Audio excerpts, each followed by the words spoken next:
Hi, this is Billy with Shelf Life Custom Liners. Today I'm going to show you how to measure uppers and what I call floaters, which are the back shelves that float in the base cabinets. I'm going to start here and just do a little talking about a shelf that cubbies in so it doesn't have one, because that's a little tricky.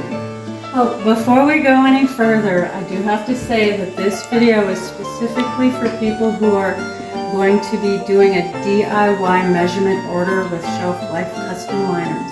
It's to help you out, get us on the same lingo, on the same page, so I can fill your measurement order quicker. So when they install shelves, especially in these whole neighborhood developments, they do it really quickly.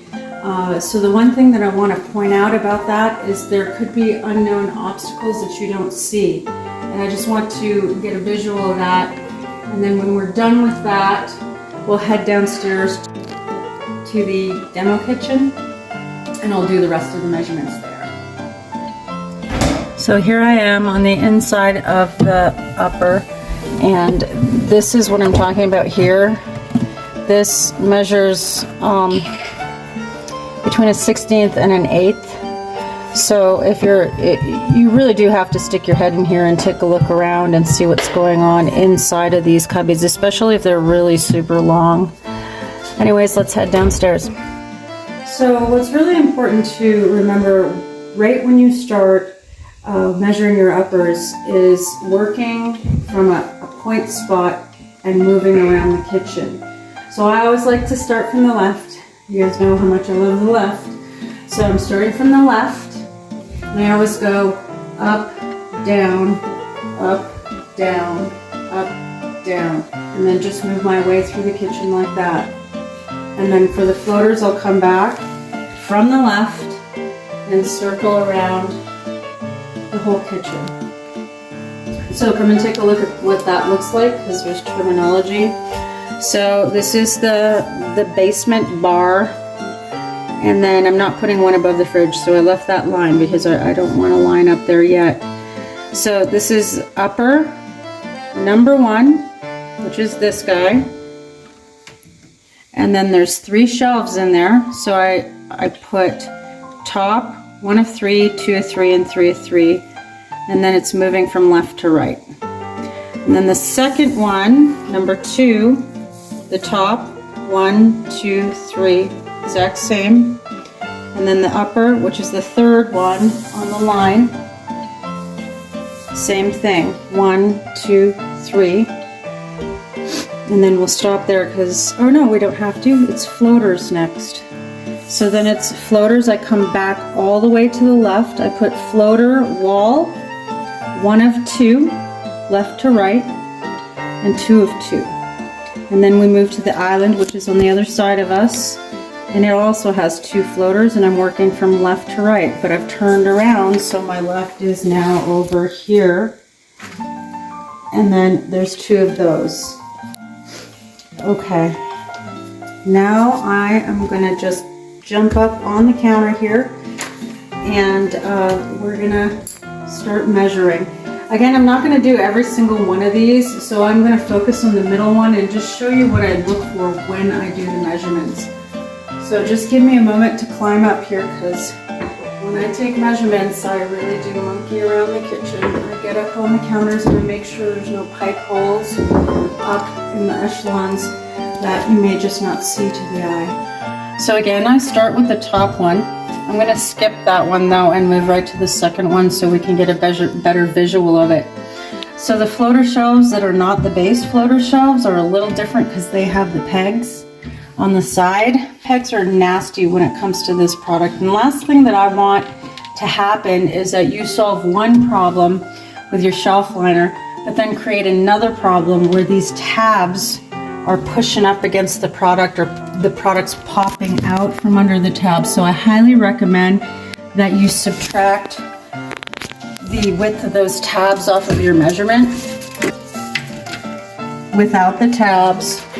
And I'm using the sewing measurement just so I don't have to worry about that 3-inch measuring tape measurement. And I'm measuring it twice. taking the low one and recording it, and then I do the width, and I do that twice as well, and recording that width, and then moving to the next shelf. So the other thing I want you to be aware of too is you got to peek behind here and put your hand behind there and feel. This is not a great example, but most of my shelves have a tab back here too. So you're going to want to feel back there and figure out if there's one back there just as you're measuring each one or one of them.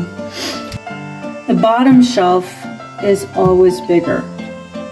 First of all, because you don't have to account for the tabs. So just keep that in mind when you're measuring, that this one will be bigger.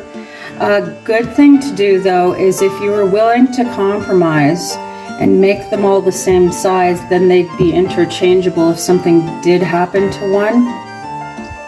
But again, that's something to keep in mind. This base one is always going to be bigger because it doesn't have the tabs, and it doesn't have, you know, the air between where the shelf starts and the base. So let's go down to floaters next. Floaters are pretty much the exact same thing as this. They will have the tabs. So I, again, highly recommend that you subtract those, but let's go take a look at least one floater down below.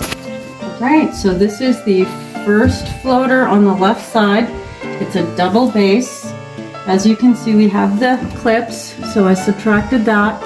You want to do the length first, and then the width, and just record that. Alright, so let's go upstairs and take a look at what this looks like typed in on an official worksheet. Alright, here we are. This is the official form, the way it looks on the computer. Before I even start, I actually number and label these up. So we have the room, which is the basement kitchen. We have the description, so this is the first set of cabinets from left to right, and then the top, middle, bottom, in order like that. And then the second cabinet, double upper, number 2, there's the 3 of them. It's left to right, top to bottom, and then the single upper, which is the third set, all the way down, left to right, and then 1, 2, and 3. And then I come back to the left and do the floaters. So this was the floater against the wall, and there were 2 of them, 1 and 2. And then there were floaters on the island. There were 2 of them, 1 and 2. So I'd pre-label these, and then I'd really go in and get the measurements. And again, it's exactly the same thing that we've been doing. Length first, and then fraction. Length first, and then fraction.